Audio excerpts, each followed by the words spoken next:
কতদিন পরে তোর সঙ্গে দেখা, মানে এতদিন আমরা কাউকে দেখতেই পাইনি, মানে আমার মনটা ভীষণ খারাপ লাগছে।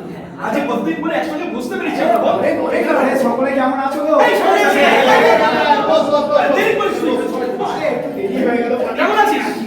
ভালো আছি। আচ্ছা আচ্ছা, তোমরা সকলে ভালো তো?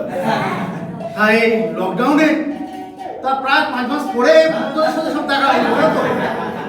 যাই হোক, আমি হয়তো সবাইকে ফোন করে উঠতে পারিনি, তবে কিছু কিছু লোক কিছু কই কেন? তুই তো আমাকে করেছিস, দাদাকে করেছিস, ওকে করেছিস। রাস্তাঘাটে তো আমাদের দেখা হয়। শোনাও হয়েছিস তো। ওই ফোন যতই বলো, এখানে এসে কিন্তু হাফ ছেড়ে মারো। অবশ্যই। আরে এটা অনেক ভালো জায়গা থেকে। আমি একটা কথা বলছি, তোদের এক এক করে আমি জিজ্ঞাসা করছি, তোরা কে কেমন কি করেছিস এই লকডাউনে সেটা একবার বল। আমি আগে বলবো। না বল। আমি সারাদিন বাড়িতেই ছিলাম, মা বাবা যেটুকু কাজ করতে বলেছে করেছি।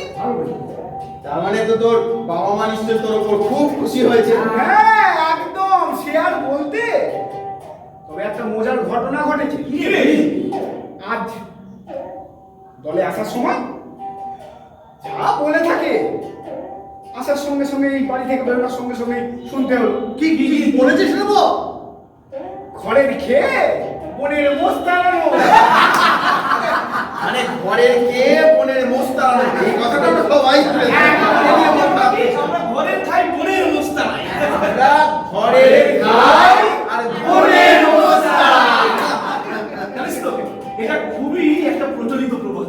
হ্যাঁ, বন্ধু বান্ধব আত্মীয় স্বজন কিংবা মা বাবা সকলেই এই কথাটা একদম হ্যাঁ। কেন বলে?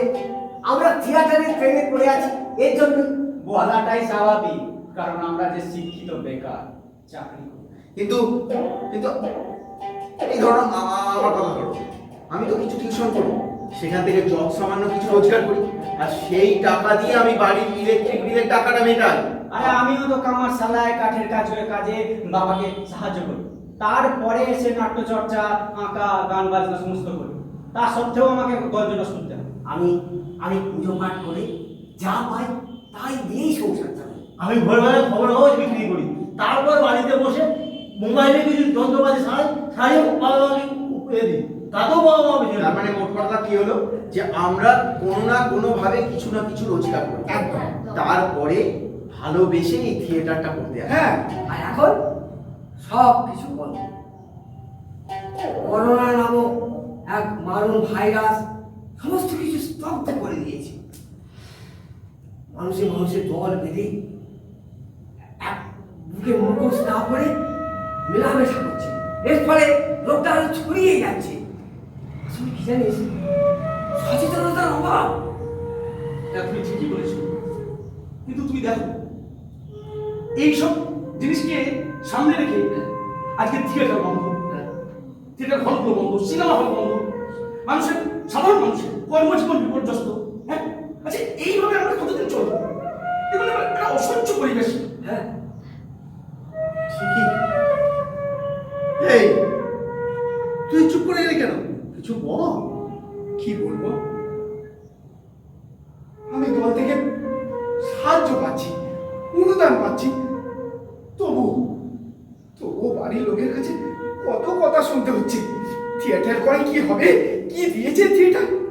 আচ্ছা তোমরাই বলো, আমি এখন কি করব? কি করবি মানে? এই কি করবি মানে কি? তুই একজন থিয়েটার কর্মী, থিয়েটার কর্মীদের কখনো ভেঙে পড়তে নেই। আচ্ছা বলতো, আমরা যারা থিয়েটার করতে এসেছি, আমরা কি এই থিয়েটার থেকে অনেক অনেক টাকা রোজগার করে বলে এসেছিলাম? হ্যাঁ, আসিনি, ভালোবেসে এসেছিলাম। কিভাবে ভালোবাসলাম? আমরা যখন দেখতাম যে মঞ্চের উপর রঙিন আলো, মেকআপ, পোশাক দিয়ে কেউ হেঁটে চলে অভিনয় করে দেখাচ্ছে, আর আমাদের প্রত্যেকে সুখ দুঃখের কথাগুলো বলছে, মানে যে কথাগুলো বলছে সেগুলো আমারই চারপাশে ঘটছে, সমাজের অসাম্যের কথা সেইগুলো তুলে ধরছে ওই মঞ্চের উপর। শুনে মনে হতো আমি যদি এখানে গিয়ে বলতে পারি। তাই তো এই থিয়েটারের প্ল্যাটফর্মে আমরা এসে দাঁড়িয়েছি এবং একে ভালোবেসে ফেলেছি, আর আমরা থিয়েটার করে চলেছি। ঠিক না? হ্যাঁ আমার স্ত্রীর কাম নাটের জন্য বন্ধ, খুব ভালো লাগে, খুব ভালো লাগে। তাই তো এই বয়সে তোদের সঙ্গে জড়ো হয়ে আমি অভিনয় করতে এসেছি। হ্যাঁ, আসলে কি জানিস, এই ভালো লাগাকে না কেউ পরিত্যাগ করতে পারে না। আমাকে দেখ, আমাকে দেখ। হ্যাঁ, আমি গণনাট্য গ্রুপ থিয়েটারে কাঠামোর সঙ্গে যুক্ত ছিলাম। গ্রামে গঞ্জে শহরে চারিদিকে মাঠে ময়দানে চারিদিকে শুধু অভিনয় করে গেছি, অভিনয় করে গেছি, আর কত লোকের বাপ বাপ করেছি। আসলে আসলে কি জানিস,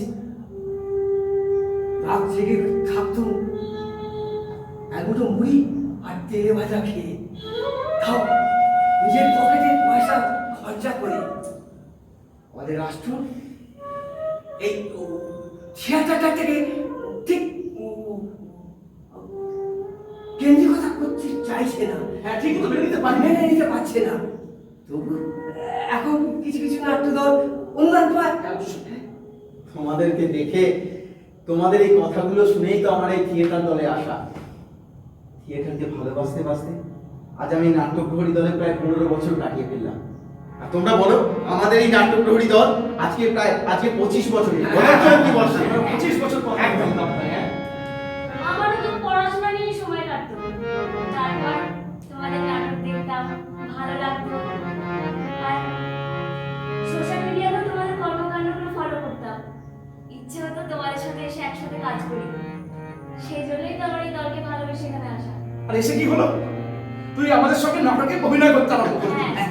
এবং তুই প্রশংসাও পেয়েছিস। হ্যাঁ, অনেক প্রশংসা মন দিয়ে কর, ছেলেকে ভালোবেসে মন দিয়ে কর। আচ্ছা, সবাই মানে সব দলই তো আর অনুদান পায় না, তবু তারাও তো থিয়েটার করছেন দেখতে। হ্যাঁ, সেই কথাটাই আমি বারবার বলতে চাইছি। থিয়েটারের প্রতি ভালোবাসা, বিশ্বাস তাদের দায়বদ্ধ করে রেখেছে। অবশ্যই তাই। হ্যাঁ, এই অনুদান পেয়ে থিয়েটারটাকে অনেকে পেশা করে ফেলেছে।